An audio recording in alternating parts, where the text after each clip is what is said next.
आदिनमन महाराष्ट्राला,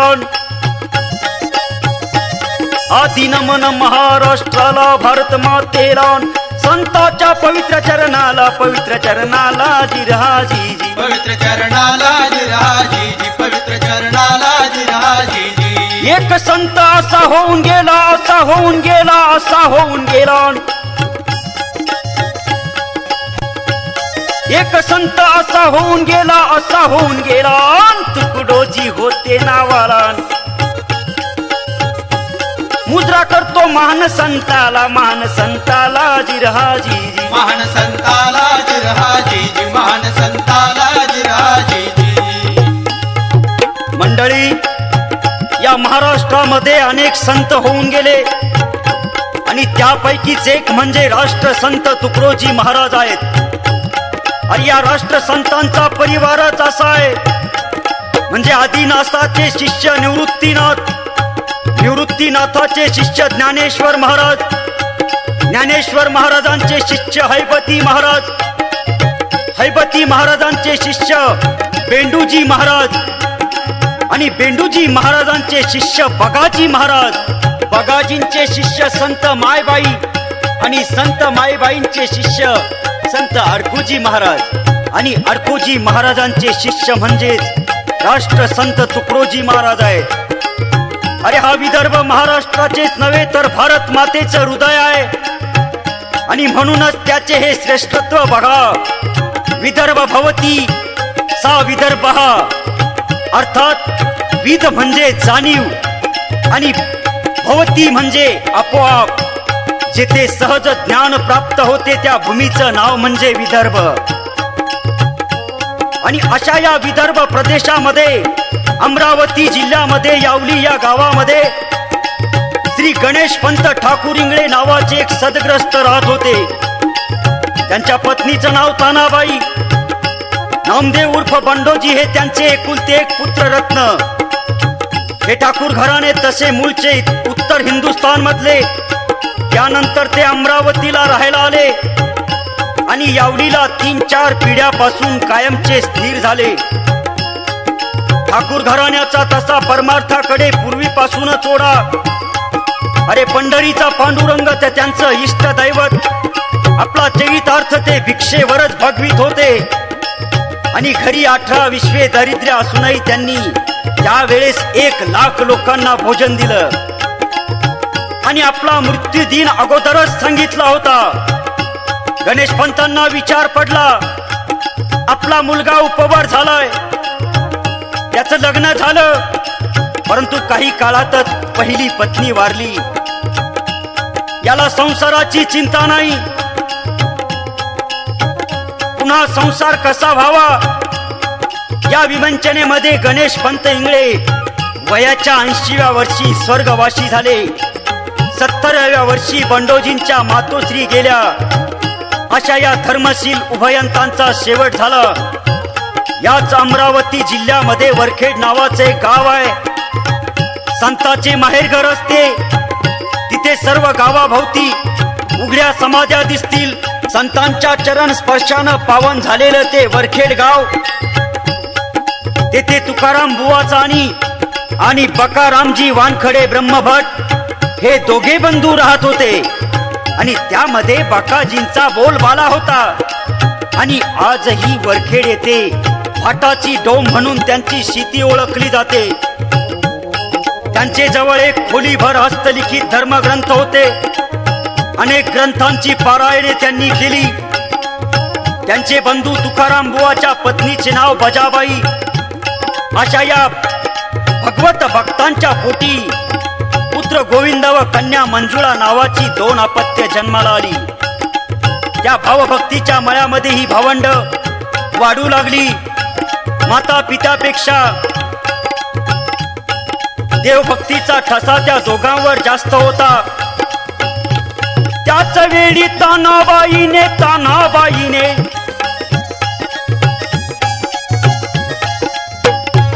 तुकारामाच्या घरी ती आली. लग्नाची मागणी घातली. मंजुळा पसंत झाली. तयारी सुरुती झाली जिरहाजी. सुरुती झाली जिरहाजी, सुरुती आणि अशा रीतीने मंजुळा आणि बंडोजी यांचा विवाह झाला आणि मंजुळा गृहस्थाश्रमाची पायरी चढली. मंजुळीशी विवाह झाल्यानंतर तिसऱ्यांदा बंडोजींनी मंजुळेला वरखेडला आणलं आणि त्याच वेळी वरखेड येथे परमहंस अडकोजी महाराज हे विदेही सत्पुरुष होते. भाविक जनतेमध्ये त्यांचे अनेक चमत्कार ख्याती पावले होते आणि म्हणूनच झुंडीच्या झुंडी त्यांचे दर्शनासाठी यायच्या. बंडोजी वर खेळाला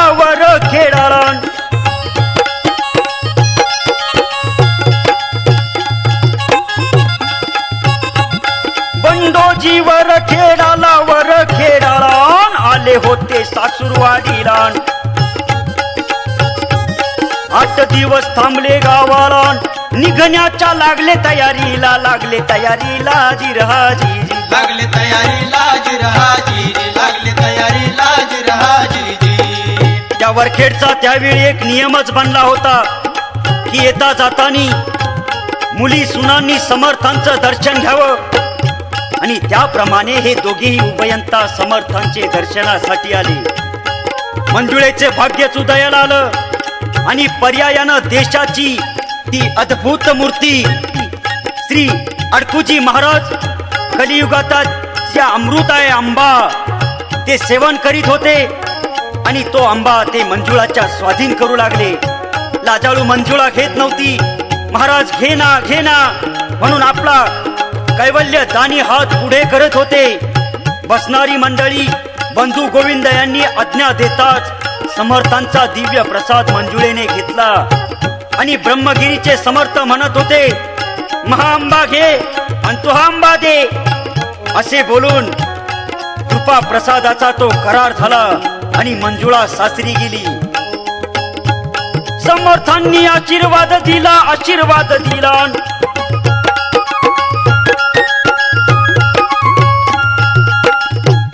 समर्थांनी आशीर्वाद दिला दिवस गेले मंजुळेला. सर्वांना आनंद झाला जिरहाजी आनंद झाला जिरहाजी आनंद झाला जिरहाजी. अरे संत तुकारामांनी म्हटलेलं आहे, संत कृपा झाली इमारत फळाली. 1909 सालाला 9 सालाला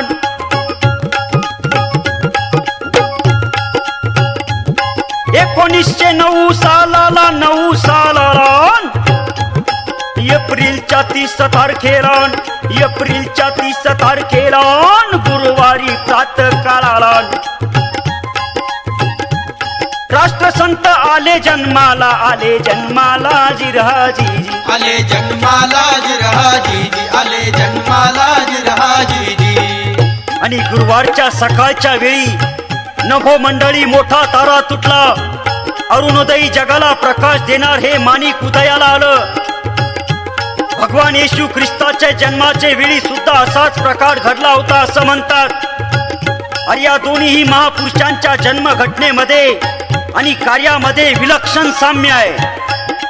ती तारा तुटण्याची घटना आजही लोक सांगतात.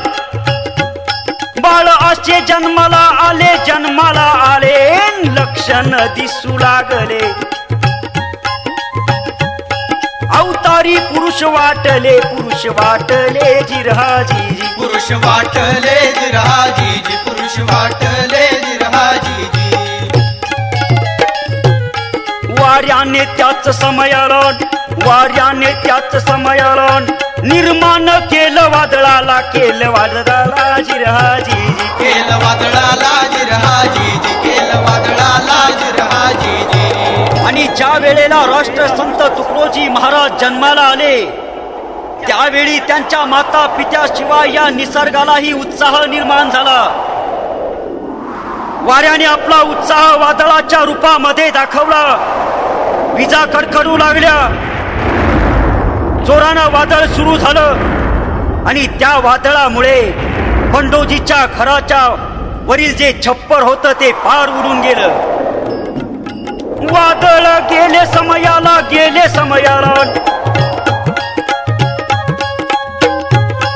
वादळ गेले गेले समयाला बंडोजीनं त्याच वेळेला त्याच वेळेला बाळंतीला आणि बाळाला नेले ते दुसऱ्या स्थानाला जिरहाजी दुसऱ्या स्थानाला जिरहाजी दुसऱ्या स्थानाला जिरहाजी त्यांची व्यवस्था शेजाऱ्यांनीच केली. काही दिवसांनी हे कुटुंब यावलीवरून वरखेडला आलं. वर्षाचा दिवस उजाडला. अरे पण दारिद्र्याचे घरी काय सोहळा होणार. बाळांत काळामध्ये बाळंतीला चिंचेचे क्षार पिऊन दिवस काढावे लागले. अरे मग ते बारशाला काय करणार. त्यांना विचार पडला. त्याच वेळी प्रकार काय झाला.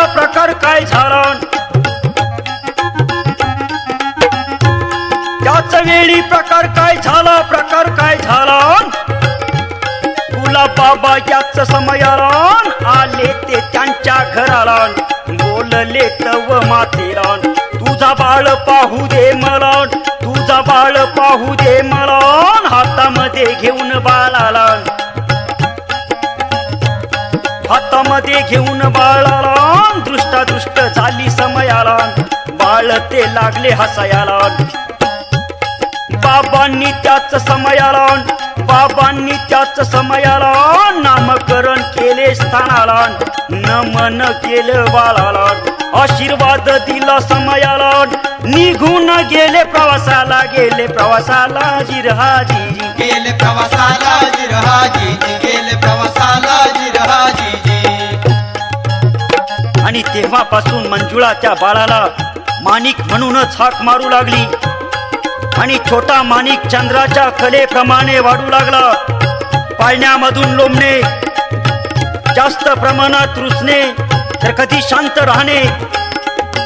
आता माणिक 6-7 महिन्याचा झाला होता. रांगू लागला, खेळू लागला.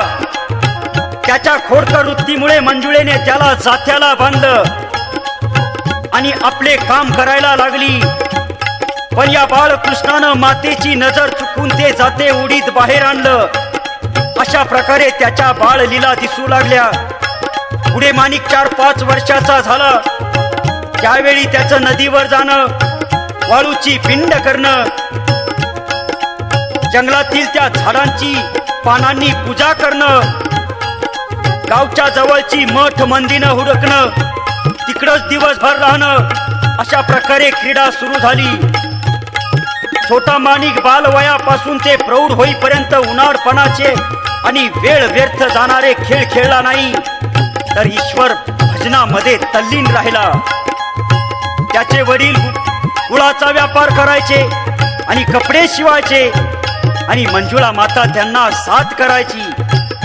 पण मंजुळा मात्र दुःखी होती.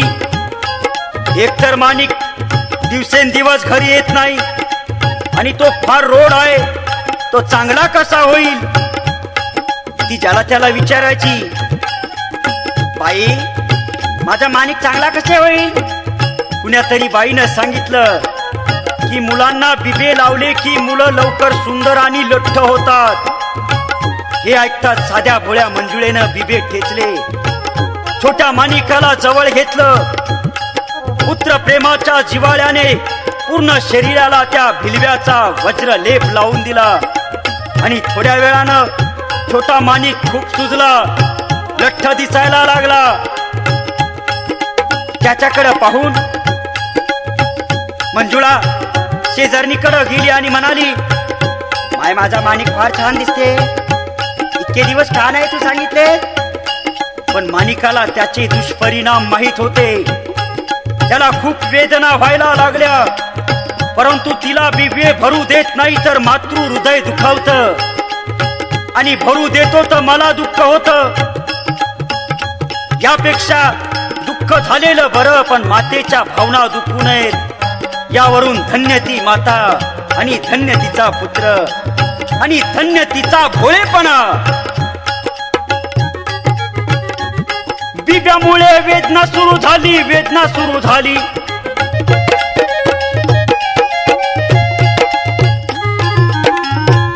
बिब्यामुळे वेदना सुरू झाली. अंगावरची कातडी चालली. मानिकाची लाही लाही झाली, लाही लाही झाली जिरहाजी जी. लाही लाही झाली जिरहाजी जी, लाही लाही झाली जिरहाजी जी. आणि काही दिवसांनी माणिक बरा झाला आणि तडक चांदूर बाजारला आला. तिथे बंडोजीचे नातेवाईक राहत होते. तेथे माणिकला शाळेत घातलं, परंतु अभ्यासात मन लागेना. आपली पहिली स्थिती चालूच होती. गुढी गुलाबीनं समजावलं, पण हा देव वेडा कशाचं मानतोय, आणि सर्वच प्रयत्न निष्फळ ठरले. माणिकाची पाठशाळा म्हणजे निसर्ग आणि त्याचे प्रभू चिंतन, तोच त्याचा अभ्यास. यामध्ये तो दंग असायचा. चांदूरलाही त्याने मठ मंदिराचा पूर्ण शोध घेतला. तेथे भारती बुवा संगीताचे चांगले जाणकार होते. त्यांचे जवळ जाऊन माणिक संगीत कला शिकला. चांदूरला बाजारला आल्यानंतर कसा बसा पहिला वर्ग पूर्ण केला. आणि हे भटके मूल परक्यांच्या घरी ठेवणं बरे नाही. इकडे मातेची माया आणि परक्यांची जोखीम, म्हणून माणिकाला पुन्हा यावलीला आणलं. दुसऱ्या वर्गामध्ये दाखल केलं. त्याचा निसर्गाची लळा लागला. त्याचे या पाठशाळेमध्ये काय मन रमणार. शिवमंदिरामध्ये जायचा आणि देवाला आळवायचा, मूर्तीशी संभाषण करायचा. भेटना राघवा चैन नाही जीवा. मला तू भेटणार की नाही या विचारामध्ये कितीतरी वेळ निघून जायचा. त्यामुळे घरी जायला वेळ होणारच. आणि त्या उशिराचे फळ म्हणून पित्याच्या हाताने पाठ मऊ होणे. कधी पिताश्रींचे पित्त तापले तर उपवासही घडायचे. आई घरी असली तर तिनं द्यावं, पण ती जर कुठे शेती कामाला गेली तर उपवास हा ठरलेलाच. माणिकाला त्या बाल्यावस्थामध्ये कितीतरी अशा एकादशा पडल्या असतील. सद्गुरूची निज कृपा व्हावयात झरते मन माझे. काय करू साधना कुणावर घालू मी ओझे. मायलेकांना वडिलांनी घरातून आकलून दिल्यामुळे या जगामध्ये त्या मायलेकांना कुठेही आधार उरला नव्हता. होता तो फक्त सद्गुरूंचा. मायलेकांनी त्याच वेळेला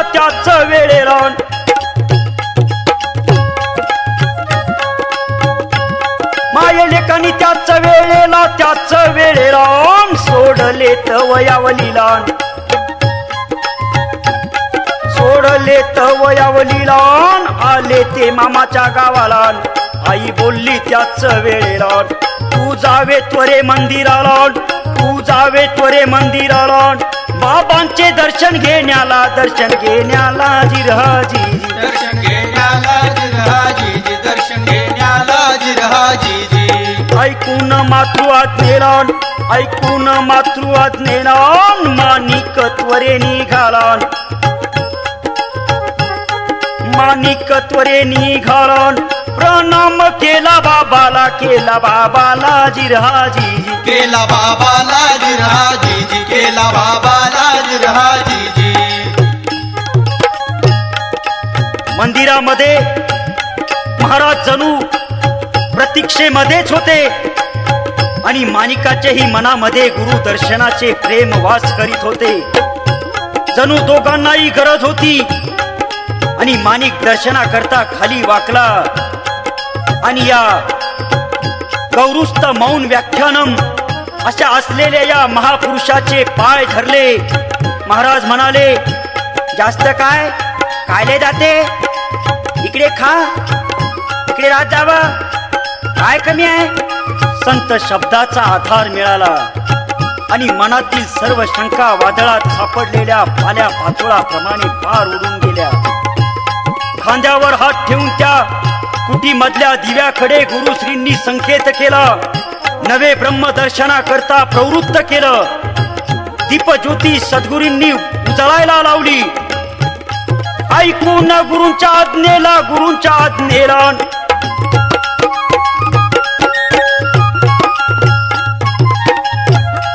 ऐकून गुरुच्या आज्ञेला माणिकाने दिवा लावला. माणिकाने दिवा लावलान प्रकाश नाही दिसलान गुरुजींनी पुन्हा आदेश दिलान दिवा त्याने परत पेटविलान प्रयत्न व्यर्थ तो गेला जिरहाजी व्यर्थ तो गेला जिरहाजी व्यर्थ तो गेला जिरहाजी माणिक संभ्रमात पडला ज्या अर्थी दिवा लावला आहे त्या अर्थी उजेड आहे मग महाराज मला पुन्हा पुन्हा दिवा लावायला का सांगतायत तुकड्या दिव्या लावतो आणि पाठ फिरवीत नाही तो दिवा नाहीसासा दिसेनासा होतो असे 3 वेळा झाले प्रकाश स्वरूप गुरुदेव म्हणतात बाबा तुकड्या दिवा लागलाच आहे परंतु तो लावतो मन अंधुक होत असं नाही व्हायला पाहिजे अरे जरा लक्षात ठेवीत जा जो दिवा विझलाच नाही त्यामुळं पुन्हा लावावा लागत नाही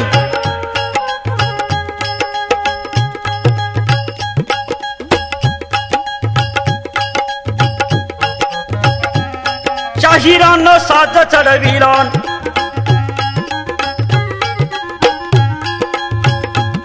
शाहिरानं साज चढविलान नगर जिल्हा राहुरी तालुक्याला आज गातो तुकडोजी महाराजाला आज गातो तुकडोजी महाराजाला शाहीर विजय गातो पोवाड्याला जिरहाजी गातो पोवाड्याला जिरहाजी गातो पोवाड्याला जिरहाजी गातो पोवाड्याला जिरहाजी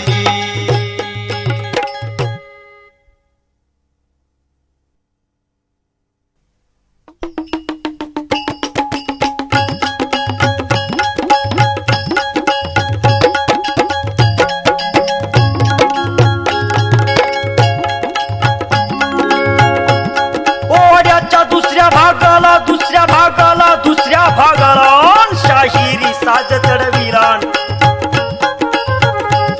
शाहिरी साज चढविलान शाहीर विजय गातो पोवाड्याला जिरहाजी गातो पोवाड्याला जिरहाजी गातो पोवाड्याला जिरहाजी आणि या ठिकाणी महाराज तुकडोजीला दिवा लावायला सांगत होते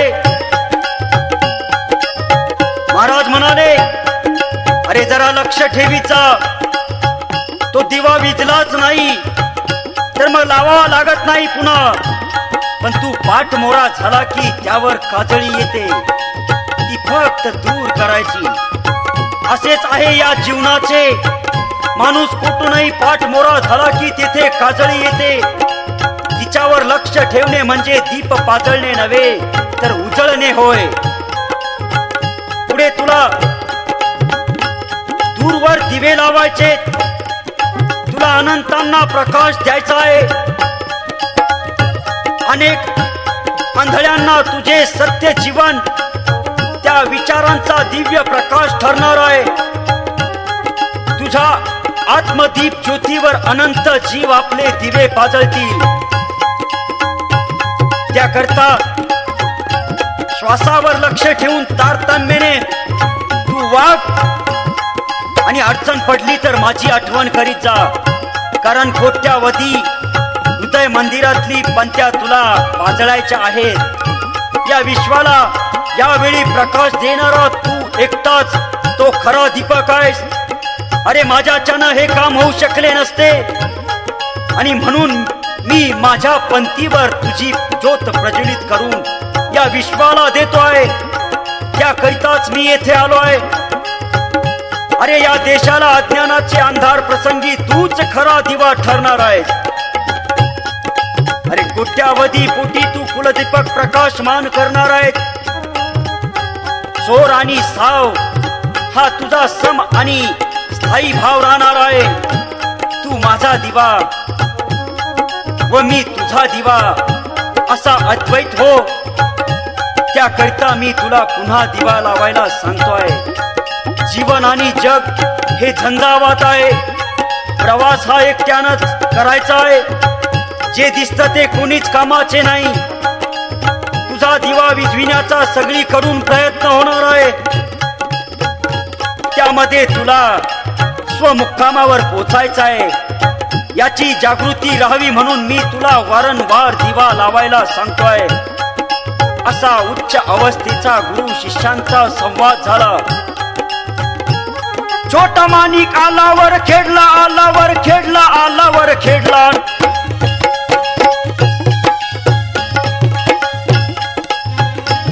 छोटा माणिक आलावर खेळला, आलावर खेळला. आनंद वाटू लागला, आनंद वाटू लागला, वाटू लागला. पाहतो परिसराला, पाहतो परिसराला. आई मामा होते संगतीला, मामाजी त्याच वेळेला. मनामध्ये विचार केला, मनामध्ये विचार केला. शाळेत टाकू माणिकाला, टाकू माणिकाला जिरहाजी, टाकू माणिकाला जिरहाजी, टाकू माणिकाला जिरहाजी. प्रस्ताव सांगे बहिणीला, प्रस्ताव सांगे बहिणीला, सांगे बहिणीला. माता बोले त्याच वेळेला, माता बोले त्याच वेळेला. शाळेत टाका माणिकाला, टाका माणिकाला जिरहाजी, टाका माणिकाला जिरहाजी, टाका माणिकाला जिरहाजी. माणिक त्याच समयाला, त्याच समयाला.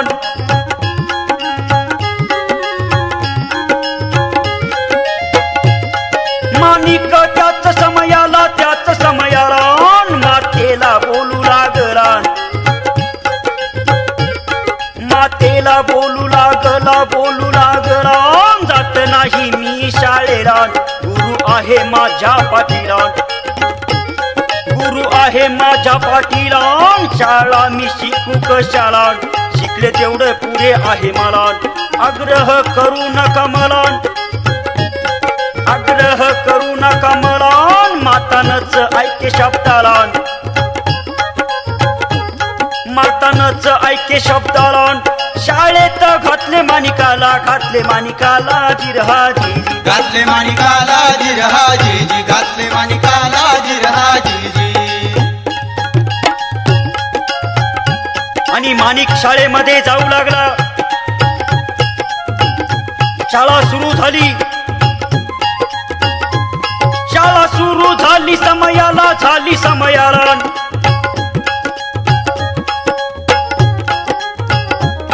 शाळा सुरू झाली समयाला, झाली समयाला. माणिक नाही रमला, माणिक नाही रमला, नाही रमला. माता पाही आपल्या पुत्राला, माता पाही त्याच्या स्थितीला. माणिकाला लावी कामाला, माणिकाला लावी कामाला. चौपदरी करून समयाला.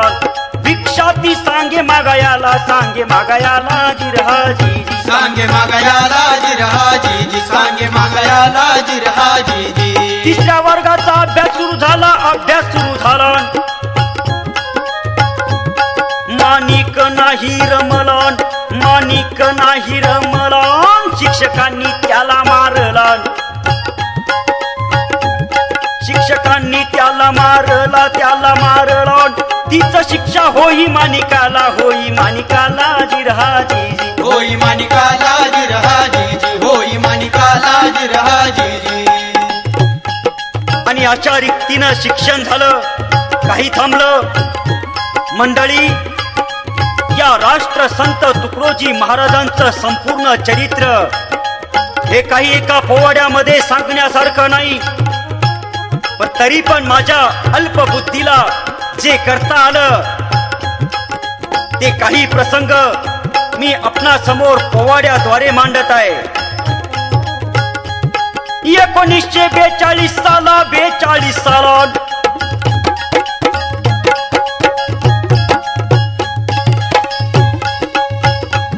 1942 साला, 42 साला आंदोलन महाराष्ट्राला, आंदोलन महाराष्ट्राला, महाराष्ट्राला.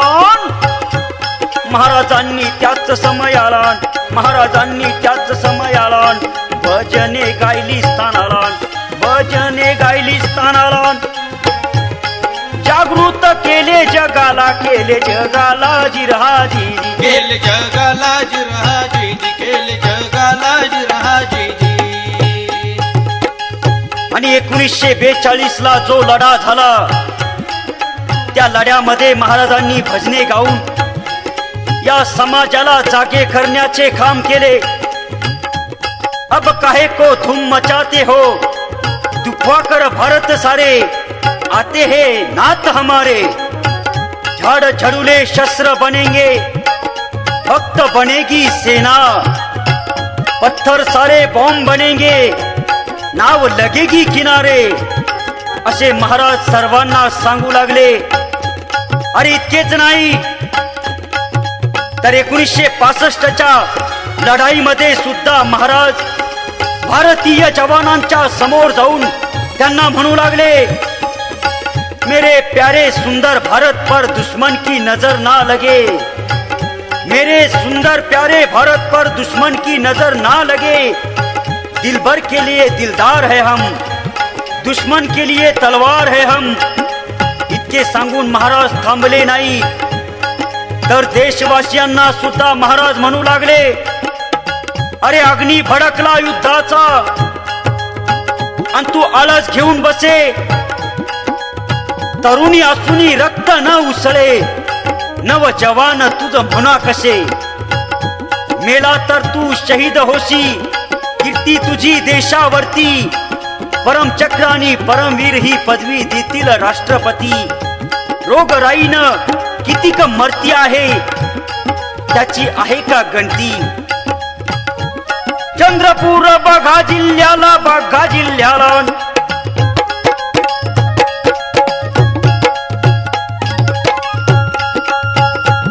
चंद्रपूर बघा जिल्ह्याला, बघा जिल्ह्याला, बघा जिल्ह्याला.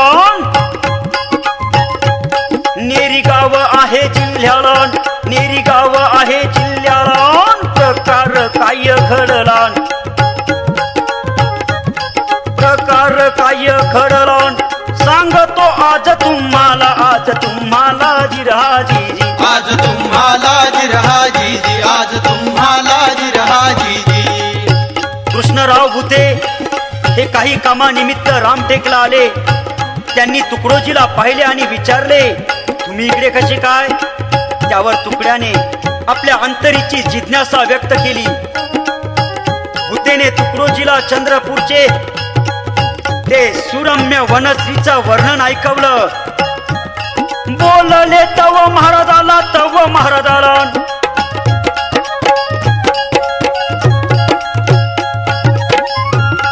बोलले तव महाराजाला, तव महाराजाला. चलावे तेथे पाहण्याला, महाराज गेले समयाला, महाराज गेले समयाला. आदिवासी परिसराला महाराज रमले स्थानाला, महाराज रमले स्थानाला. मिळविले त्यांनी ज्ञानाला, त्यांनी ज्ञानाला जिरहाजीजी, त्यांनी ज्ञानाला जिरहाजीजी, त्यांनी ज्ञानाला जिरहाजीजी. यावली, खातगाव, आष्टी, चिमूर, वरखेड, चंद्रपूर आदी विदर्भाचा सत्याग्रह महाराजांनी केला. आणि त्यामध्ये आष्टी आणि चिमूर हे स्वातंत्र्याच्या इतिहासामध्ये सुवर्ण अक्षरांनी लिहिलं गेलं. चंद्रपूर येथील भिवापूर येथे त्यांना इंग्रजांनी अटक केली आणि मध्य प्रदेशातील रायपूर येथील जेलमध्ये डांबलं. अरे या संताचा भूदान यज्ञामध्ये सर्वात मोठा वाटा होता. अस्पृश्य निर्मूलन, मंदिरे खुले करणे, विहिरी खुल्या करणे आणि तमाशा आणि जळसे यासारख्या अनिष्ट व विकृत प्रथा बंद करणे. अरे इतकेच नाही तर कितीतरी गुंड प्रवृत्तीची माणसं महाराजांनी देव बनविली. मोठे मोठे महोत्सव केले आणि त्यामधून समाज संघटन केलं. धार्मिकतेच्या आधारानं राष्ट्रीय वृत्तीचा राष्ट्र सेवा करणारा नवा समाज यात्रा महोत्सवामधून निर्माण करणारा संत, देशाच्या प्रत्येक अडचणीच्या वेळी मदत करणारा हा एकमेव संत म्हणून प्रसिद्ध झाला. राष्ट्रपती भवनामध्ये त्यांचे 2 कार्यक्रम झाले. युद्धाच्या वेळी भारतीय सीमेवर भारतीय जवानांच्या समोर 2 वेळा कार्यक्रम झाले. देशासाठी कारावास भोगणारा हा राष्ट्रसंत स्वातंत्र्याच्या वेळी आघाडीवर होता. त्या स्वातंत्र्य संग्रामामध्ये सर्वांच्या पेक्षा जास्त आघाडीवर होता. राष्ट्रपती भवनामध्ये महाराज म्हणाले, सभी नेताओं में कर दे मिलन, तब दूर हो मेरे दिल की जलन, दिल मन से गाऊंगा तेरा भजन, ऊंचा उठा दे मेरा प्यारा वतन. अशी राष्ट्रसंतांची राष्ट्राबद्दलची तळमळ होती. या राष्ट्रसंतांनी अखिल भारतीय साधू समाजाची स्थापना केली आणि 70 लाख साधूंना एकत्र केलं. वेगवेगळी 65 पुस्तकं महाराजांनी लिहिली. लोकांना ग्रामगीता दिली. ते म्हणायचे, ग्रामगीता हे माझे हृदय आहे.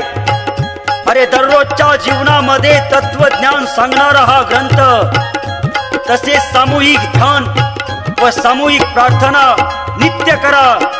या ग्रामग्रंथाचे नित्य वाचन केलं तर जीवन सुखमय होईल.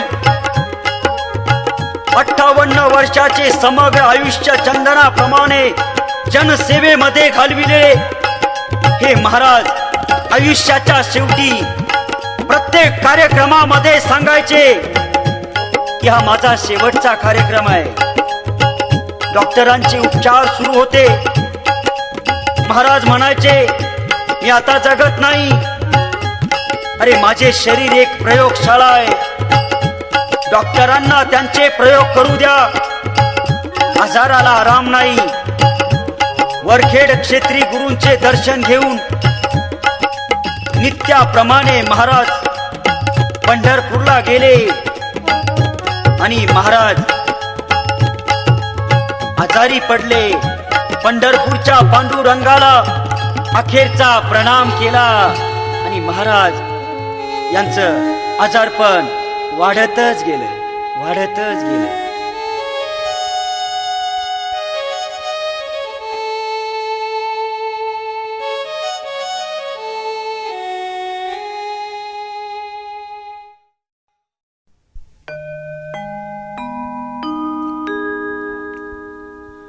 कसा गाऊ इथं कवनाला, पाझर फुटतो नयनाला, आदरा बसतो हृदयाला, सूर्य लागला अस्ताला, सूर्य लागला अस्ताला.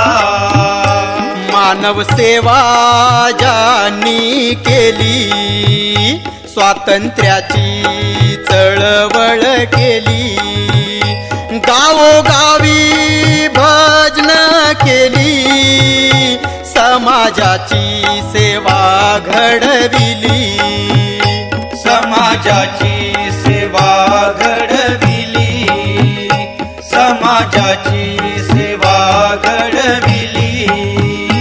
गेले महाराज पंढरीला, जाऊन विनवी विठोबाला, शेवटचा नमस्कार तुला, सोडून जातो पंढरीला, सोडून जातो पंढरीला, सोडून जातो पंढरीला.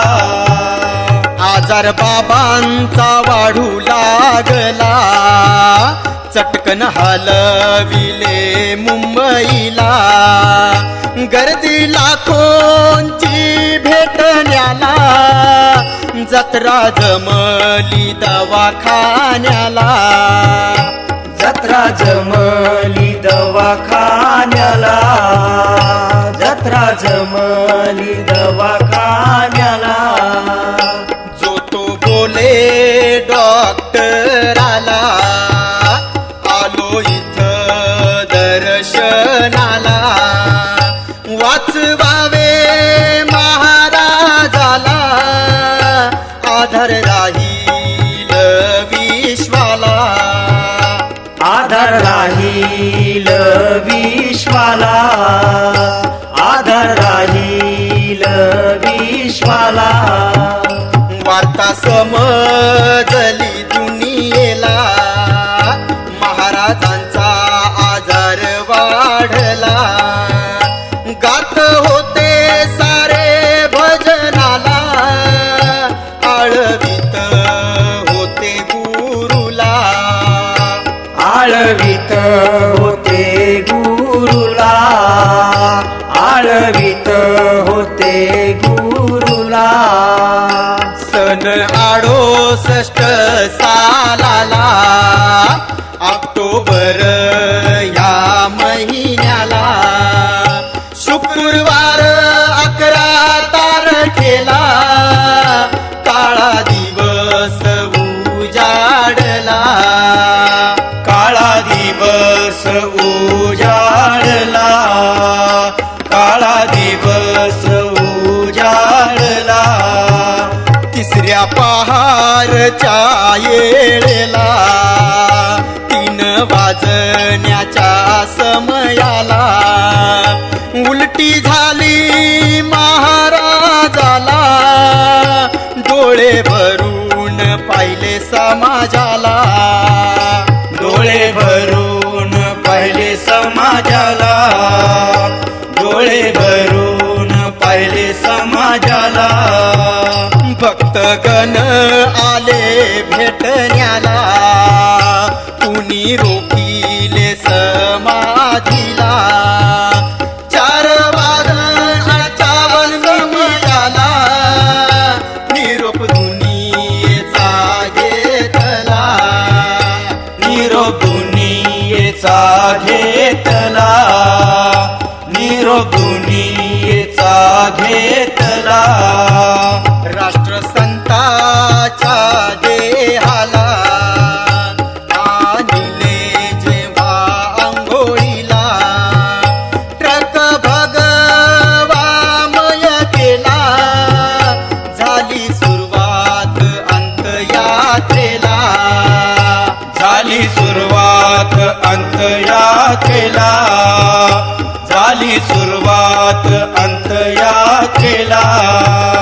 चंदनाच्या चितेवरी, तुकडोजींचा देह ठेविला. भजनी गात होते भजनाला, पाणी सुटल लाख नयनाला. पाणी सुटल लाख नयनाला, पाणी सुटल लाख नयनाला. भडकल्या चंदनी ज्वाला, देह सर्वात विलीन झाला. दुनियेत काळोख झाला, बाबा सोडून गेले समाजाला. बाबा सोडून गेले समाजाला, बाबा सोडून गेले समाजाला. वंदन माझे तुकडोजीला, महाराष्ट्राच्या थोर संताला. बोले कवन संजयाला, संत असा मिळावा जगाला. संत असा मिळावा जगाला, संत असा मिळावा जगाला, संत असा मिळावा